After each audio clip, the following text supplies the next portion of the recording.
আসসালামু আলাইকুম। অষ্টম শ্রেণীর প্রিয় শিক্ষার্থীরা, তো তোমাদের আগামীকাল যাদের বার্ষিক পরীক্ষা অনুষ্ঠিত হবে, তো শিল্প সংস্কৃতি বিষয়ে, তো তোমাদের একটা স্কুলের হুবহু প্রশ্ন দেখাচ্ছি। তো এখান থেকে তোমাদের হচ্ছে অনেকগুলো স্কুলে কিন্তু কমন পড়বে, ঠিক আছে? তো শুরুতে তোমাদের হচ্ছে এক কথায় উত্তর দিতে হবে। তো এক কথায় প্রশ্ন থাকবে হচ্ছে 15টি উত্তর দিতে পারলে হচ্ছে তুমি 15 নাম্বার পাবে। তো এখানে শুরুতে প্রশ্নগুলো দেখতে পাচ্ছ এক কথায়। তো এখানে দেখো যে সাবাস বাংলাদেশ ভাস্কর্যটি নির্মাতাকে, এবং খ নাম্বার বলছে কায়ম চৌধুরী কত সালে 21 পদক লাভ করেন। ক নাম্বার দেওয়া আছে আধুনিক গম্ভীরা গানের সৃষ্টি কোথায়, ঠিক আছে? তো এভাবে হচ্ছে তোমাদের এখানে 15টি প্রশ্ন দেওয়া আছে একবারে মধ্যাহ্ন পর্যন্ত। তো এই 15টি প্রশ্ন তোমাদেরকে আনসার করতে হবে এক একটি প্রশ্নের জন্য 1 নাম্বার করে। এবং তোমরা তারপরে রয়েছে সংক্ষিপ্ত প্রশ্ন। তো সংক্ষিপ্ত প্রশ্ন তোমাদের থাকবে 5টি। তো 5টি প্রশ্ন থেকে তোমাকে হচ্ছে 4টি প্রশ্নের উত্তর দিতে হবে, যে কোনো 4টি। তো 4টি উত্তর দিতে পারলে তুমি হচ্ছে অর্থাৎ 4×5 20, অর্থাৎ 20 নাম্বার পাবে। তো এই যে এখানে দেওয়া আছে ডান পাশে। তো এখানে ক নাম্বার যেটি দেওয়া আছে, সাবাস বাংলাদেশ ভাস্কর্যটি কারা এবং কাকে দিয়ে নির্মাণ করেন, তাই না? এবং খ নাম্বার বলছে ছন্দ কাকে বলে, ছন্দ কত প্রকার, কী কী, এবং পটচিত্র কী, তো এবং যাত্রাপালা সম্পর্কে বর্ণনা করো। তো এরকমভাবে হচ্ছে 5টি প্রশ্ন দেওয়া আছে পর্যন্ত। 5টি থেকে তুমি যে কোনো 4টি প্রশ্ন উত্তর দিবে। আচ্ছা, তারপরে দেখো একটা ছবি দেখে তোমাকে হচ্ছে একটা উত্তর করতে হবে। এখানে একটা ছবি দেওয়া আছে, এই ছবিটা দেখে তোমাকে বলতে হবে যে এটা তুমি নিজের ভাষায় লিখবে, একদম নিজের ভাষায়, কোনো বানিয়ে লেখা যাবে না, অর্থাৎ নিজের ভাষায় লিখতে হবে।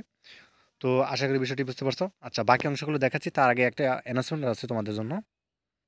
তো তোমরা ইতিমধ্যে এসিএস ফিশার স্কুলের নাম শুনেছো, এবং তোমরা নিশ্চয়ই জানো যে তাদের যে অ্যাডমিশন কার্যক্রম সেটা কিন্তু শুরু হয়ে গেছে, এবং 1 জানুয়ারি থেকে কিন্তু ক্লাস শুরু হচ্ছে তোমাদের, ঠিক আছে? এবং এখানে তোমরা যেভাবে হচ্ছে কোর্সটা নিবে বা হচ্ছে এটা নিলে কী সুবিধা, আর ইতিমধ্যে যারা প্রি বুক করেছে তোমাদেরকে অসংখ্য ধন্যবাদ, এবং তোমরা কিন্তু বড় ধরনের ডিসকাউন্ট পেয়েছো, ইতিমধ্যে এসএমএস পেয়েছো অনেকে। তো যা হোক, এখানে তোমাদেরকে কী করতে হবে, এই ভিডিওটির কমেন্টে দেখো আমি লিঙ্কটা দিয়ে দিছি।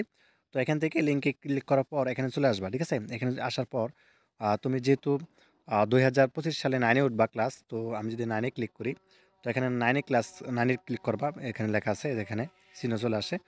তো ডেমো একটা ভিডিও রয়েছে, এটা দেখে নিতে পারো, অথবা হচ্ছে তুমি যে ভর্তি হও এখানে ক্লিক করবা। সমস্ত কিছু কিন্তু দেখে শুনে তারপর হচ্ছে তোমরা করবা। আমি কিন্তু ইতিমধ্যে দেখিয়েছি কীভাবে করতে হবে।